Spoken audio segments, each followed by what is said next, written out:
Salut à tous, je vous propose aujourd'hui d'étudier la méthodologie du mémoire de master, mais aussi du travail de recherche, du rapport de recherche par la même occasion, puisque la méthodologie est dans un sens la même. Quelle est la principale différence entre un mémoire et un simple travail de recherche? Eh bien, c'est la longueur. Dans un travail de recherche, vous allez peut-être être aux alentours d'une vingtaine de pages, alors que dans un mémoire, on est à un minimum de 60 pages, et un maximum autour d'une centaine de pages. Donc cela va avoir des incidences au niveau de la méthodologie, il va y avoir quelques différences entre le mémoire et le simple travail de recherche, mais la ligne principale reste la même. Comme le mieux c'est d'avoir une illustration, à l'écran va apparaître mon mémoire que j'ai fait donc l'année dernière. Donc c'est un mémoire pour lequel j'ai eu 15, donc je pense que c'est relativement fiable. On va le parcourir. Et au fur et à mesure, je ferai mes remarques concernant donc la méthodologie. Commençons donc. Alors je vous conseille de mettre la vidéo en plein écran, puisque sinon vous aurez, je pense, du mal à lire, à distinguer certaines écritures. Donc première page que vous voyez ici à gauche, c'est la page de garde. Alors, quand on fait un mémoire, en principe, c'est le master qui vous fournit une page de garde, puisque si vous voulez, vous allez devoir fournir, une fois votre mémoire rédiger une copie qui est destinée à rester dans les bureaux du master en question. Du coup, vu que c'est destiné à rester dans leur bureau, eh bien, ils veulent que tous les mémoires aient la même page de garde. Si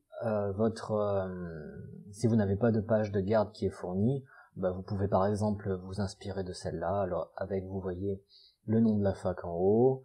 Là, en l'occurrence, c'est le nom, c'est l'institut au sein duquel se déroulait mon master, le titre, là bon, mémoire, vous ça sera peut-être un simple travail de recherche, là il y a le nom de mon master, vous mettrez, si c'est un travail de recherche dans une matière, le nom de la matière, présenté et soutenu par vous, donc là en l'occurrence, ça sera directeur de recherche, ça c'est seulement pour les mémoires, vous n'avez pas de directeur de recherche dans le cadre d'un travail de recherche.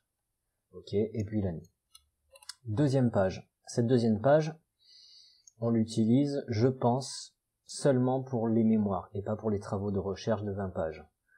Donc, liste des principales abréviations. Alors, je précise tout de suite que ce ne sont pas des abréviations qui sont utilisées dans le développement, ce sont des abréviations qui sont utilisées dans les notes de bas de page. Par exemple, ici, CAS, cour de cassation. Ok, CAS signifie cour de cassation.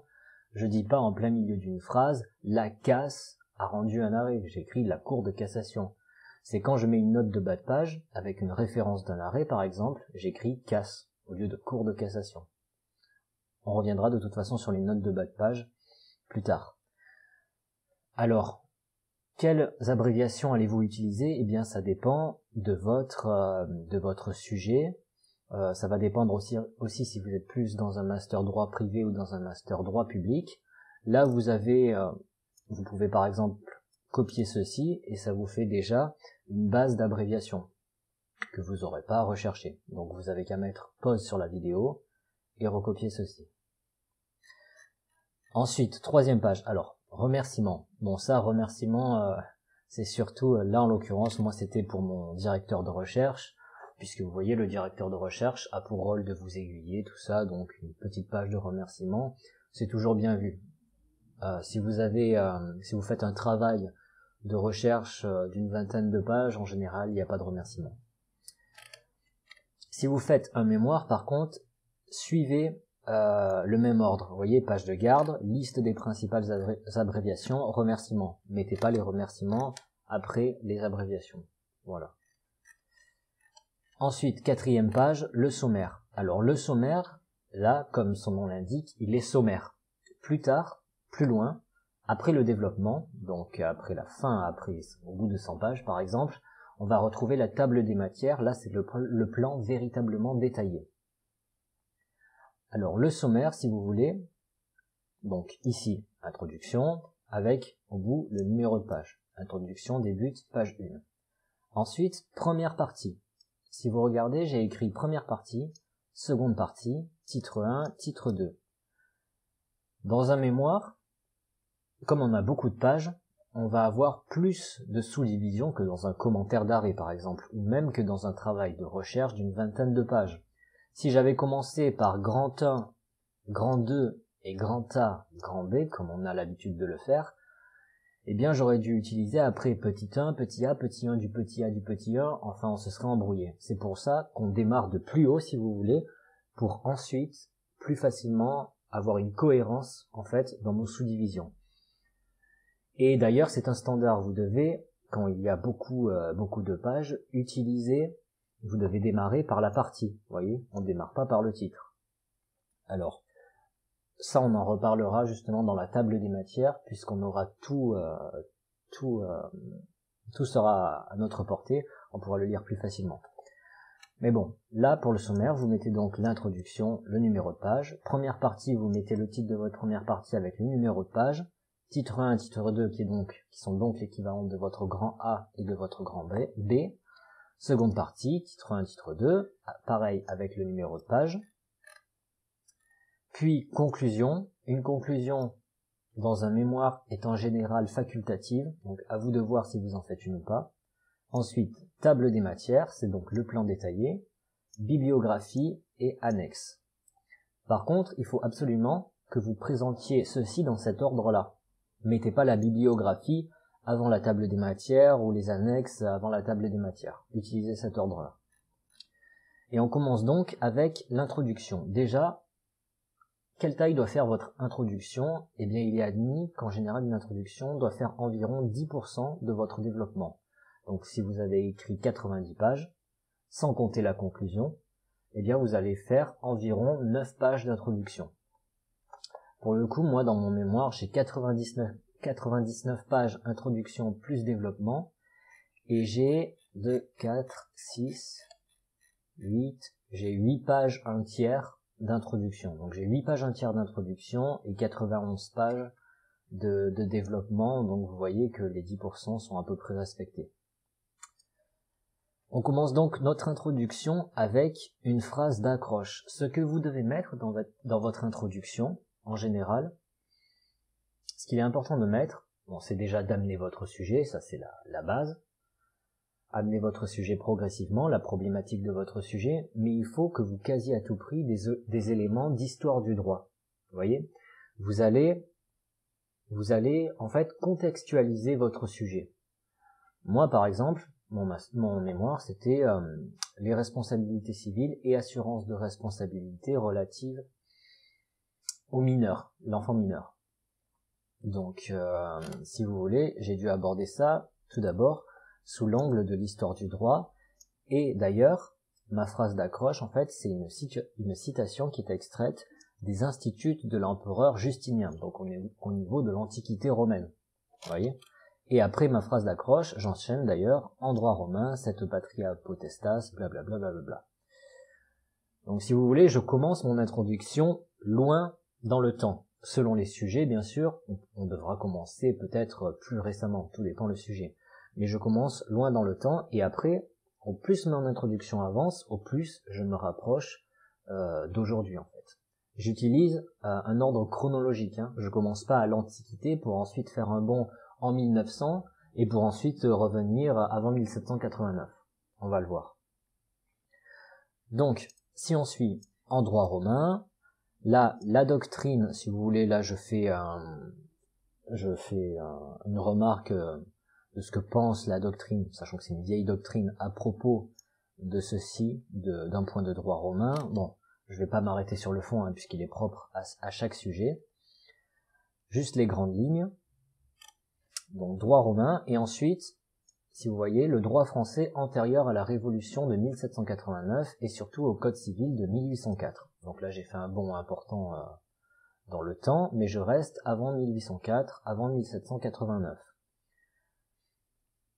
Si vous n'avez pas forcément de date, puisque des fois c'est difficile de trouver on trouve des points de droit français, donc antérieur à 1789, mais on n'a pas toujours la date précise, vous précisez qu'au moins c'est antérieur à la Révolution, antérieur au Code civil de 1804, si votre sujet est lié au droit civil, ou antérieur au Code pénal, si votre sujet est lié au droit pénal, antérieur à l'arrêt Blanco, si c'est en droit administratif, etc. Enfin bon, derrière l'arrêt Blanco, ouais, enfin, il y aura sûrement des choses à dire. Bon, je suis pas un spécialiste, je vais pas m'aventurer là-dedans. Donc vous voyez, là je parle par exemple de la coutume de Bretagne. Là je parle, si on s'en limite aux années 1579, il me semblait, voilà, ici 1638, donc je respecte un ordre chronologique. J'amène mon sujet de façon chronologique en quelque sorte. Ensuite, ce qui est important, au-delà de l'histoire du droit, c'est de faire un parallèle avec le droit comparé, c'est-à-dire un ou plusieurs droits étrangers. Ici, vous voyez, il y a écrit common law, donc en fait, j'ai fait un parallèle avec le droit anglais. Et un peu plus loin, dans une affaire australienne, donc j'ai utilisé une jurisprudence australienne. Donc, il nous faut de l'histoire du droit comparé, c'est-à-dire du droit étranger. Et ce qu'il nous faut aussi, c'est faire un parallèle avec une autre branche du droit. Moi, par exemple, mon sujet s'intéressait au droit civil, et ici j'écris, en effet, le droit pénal, blablabla, peu importe ce que j'ai écrit, en fait, je fais un parallèle avec une autre branche du droit. Moi, ce qui m'intéresse, c'est le droit civil, mais je vais quand même légèrement aborder le droit pénal. Ça montre en fait que vous avez fait des recherches, vous avez envisagé le sujet sous différents angles. Donc histoire du droit, autre branche du droit et droit comparé.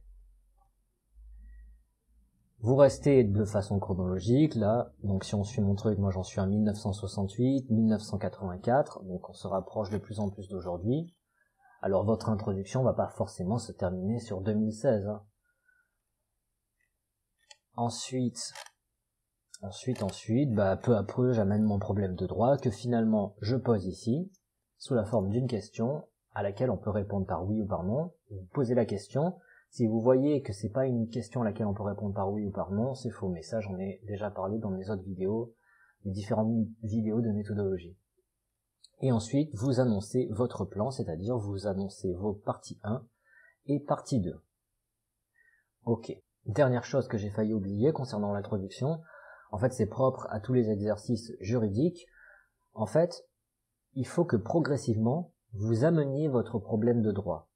Et il faut même que votre lecteur, votre correcteur, en fait se doute de plus en plus, au fil du temps, du problème de droit que vous allez annoncer. Vous voyez ? Puisqu'il faut que ce soit une articulation logique. Si vous insistez par exemple sur tel ou tel point, ça peut être intéressant en fait d'insister sur tel ou tel point, de développer plus tel ou tel point, puisque vous montrez que ces points-là ont de l'importance et que donc votre sujet va peut-être tourner autour de ces points-là, et donc que votre problématique va peut-être tourner autour de ces points-là. Si votre correcteur, dans le développement de votre introduction, vous lui donnez l'impression que votre problématique va tourner autour de ce point-là, mais qu'en fait elle tourne autour de quelque chose auquel il s'y attendait pas du tout, mais c'est qu'il y a peut-être un problème de logique dans votre introduction.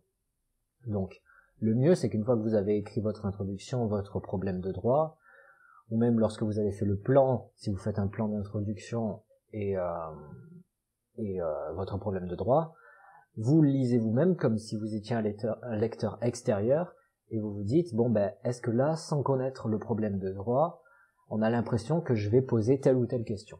Donc ça, c'était pour l'introduction.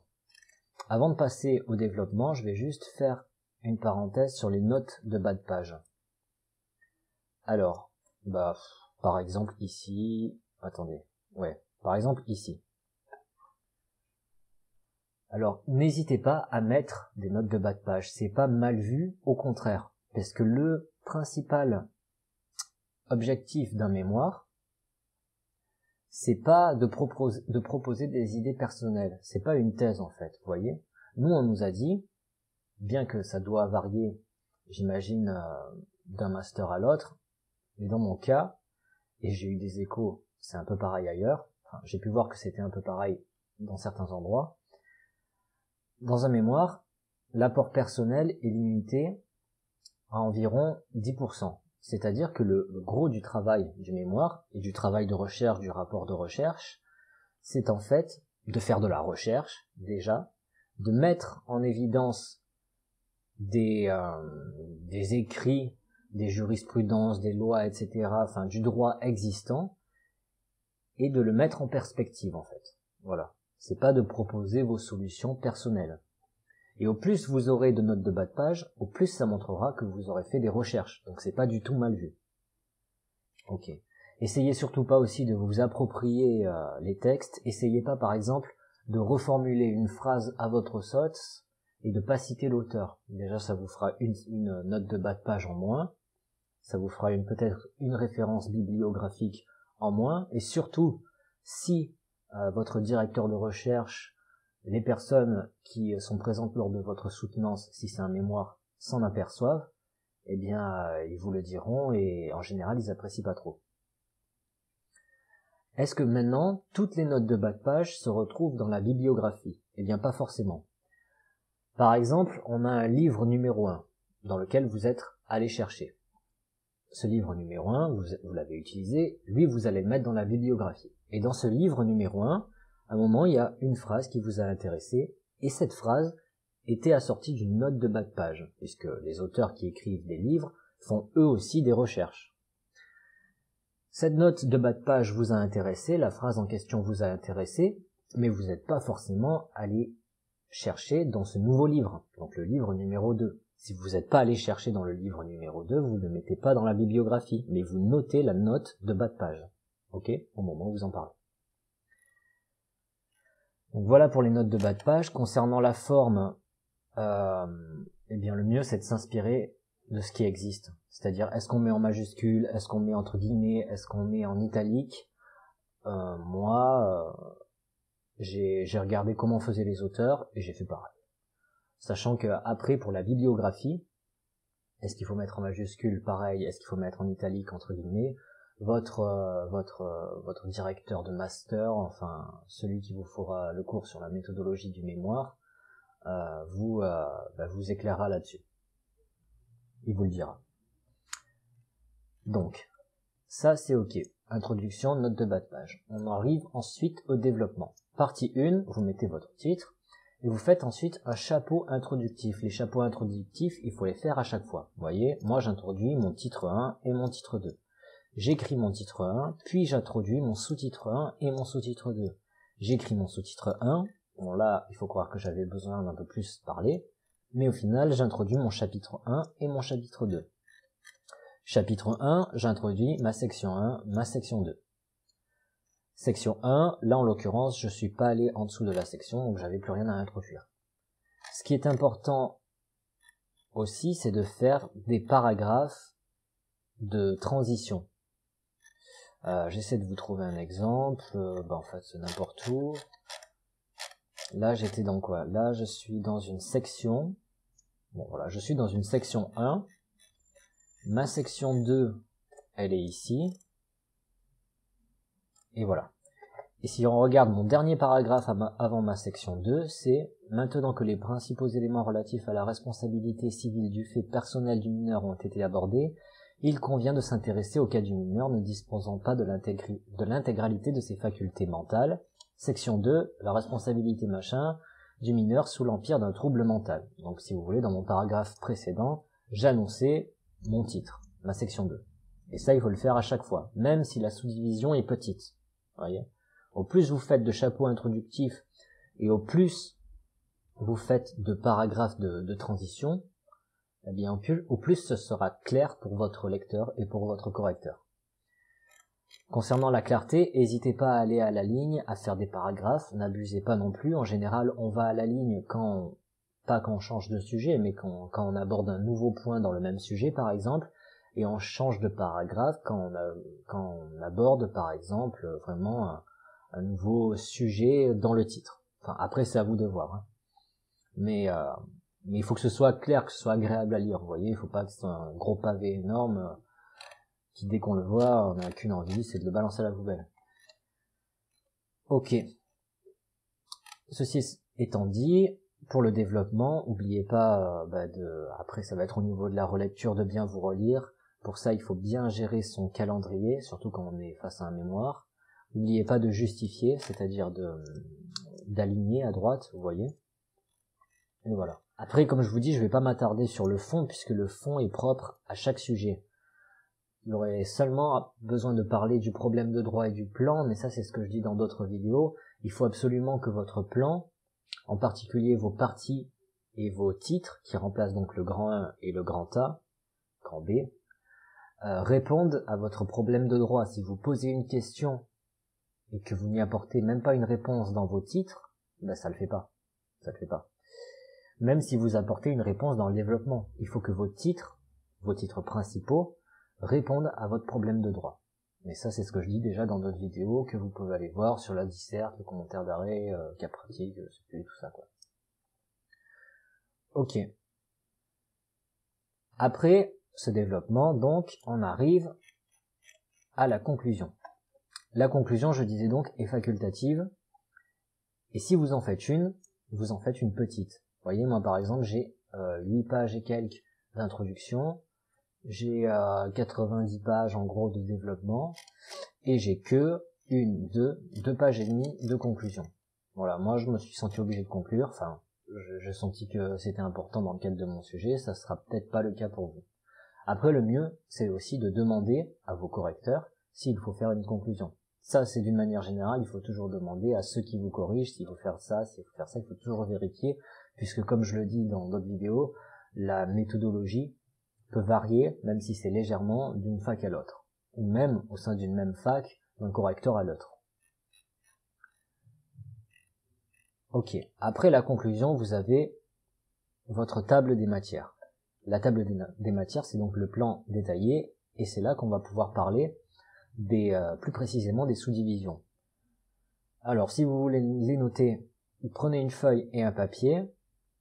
Pour un mémoire de master, on commence donc pas par un grand 1, puis ensuite par un grand A, grand B. On commence par, tout d'abord, partie 1. Ensuite, on a titre 1, sous-titre, chapitre, section. Au-dessous de la section, on a le paragraphe qu'on note comme ceci. Et au-dessous du paragraphe, on a petit a, petit b. Moi, je suis pas allé en dessous dans le cadre de mon mémoire.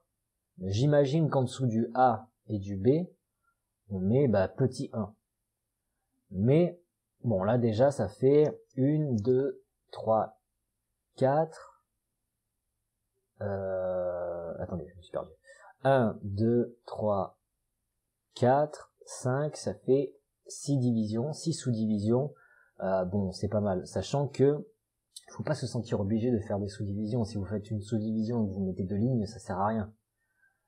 Dans votre sous-division, il faut qu'il y ait un minimum de développement, il faut qu'elle ait de l'intérêt, sinon c'est pas la peine de la mettre. Sinon, vous allez juste à la ligne dans le cadre de votre développement, vous sautez à une ligne, et voilà, le correcteur il va comprendre.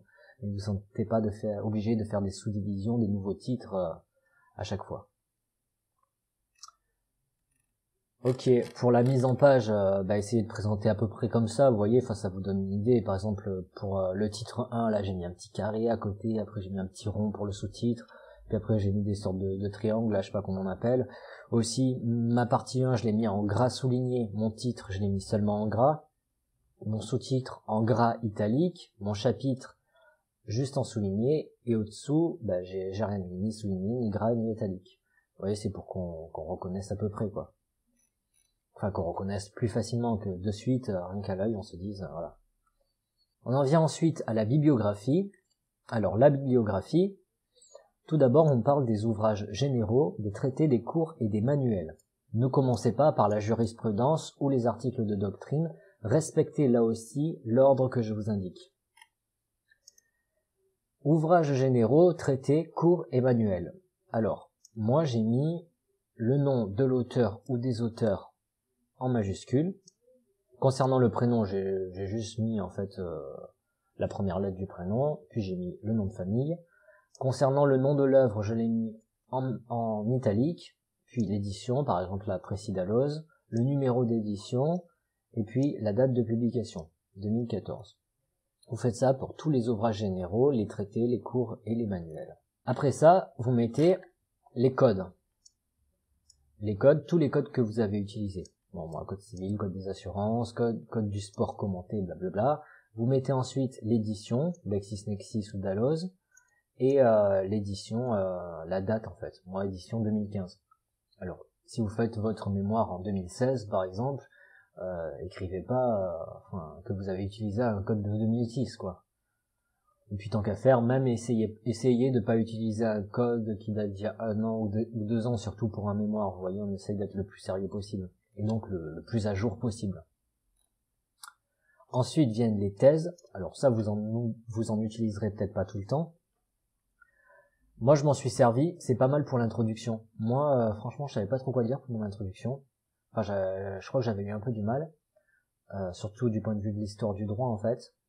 Et les thèses, alors les anciennes thèses, surtout les anciennes thèses, peuvent vous aider. Si vous voyez, moi j'ai utilisé 3 thèses. Il y en a une sur les 3 qui date de 1900 et l'autre date de 1876. Donc ça c'est pas mal pour tout ce qui est histoire du droit, pour amener votre sujet dans l'introduction en fait. Ok, après les thèses, les articles de doctrine, donc que vous trouvez par exemple sur LexisNexis, sur Dalloz, en fait sur les bases de données, ou même que vous trouvez dans des revues matérielles. Donc là pareil, le nom de l'auteur. Là par contre j'ai mis le titre de l'article entre guillemets, puis la revue dans laquelle était l'article, et puis la date de publication. Des fois on peut ajouter par exemple le numéro de la page ou le numéro de paragraphe, etc. Moi j'ai déjà mis le numéro de paragraphe par exemple, puisque j'avais trouvé l'article en question sur une base de données, et sur la base de données, à chaque fois il y avait le numéro de paragraphe qui était indiqué. Après les articles de doctrine, la documentation internet. Donc vous mettez pas, je pense pas que ce soit utile de mettre l'adresse précise. Par exemple, si vous avez utilisé Wikipédia, bon moi je l'ai pas utilisé, enfin peut-être mais je l'ai pas mis en tout cas. Si vous utilisez Wikipédia, vous allez pas mettre dans votre documentation internet wikipedia.com/ et le nom de l'article, vous mettez juste wikipedia.com et normalement ça suffit. Par contre, si concernant les notes de bas de page, voilà, si vous avez une note de bas de page concernant un document précis qui est sur un site internet, là vous pouvez mettre le lien complet. Moi ça je sais que je l'ai fait, et pareil pour les annexes, on le verra ensuite. Après les jurisprudences, j'ai divisé les jurisprudences en 2 catégories en quelque sorte. Vous avez dû remarquer que sous certaines jurisprudences, il y a soit des notes, des observations, des conclusions ou des rapports jurisprudentiels, qui sont faits en général par des auteurs.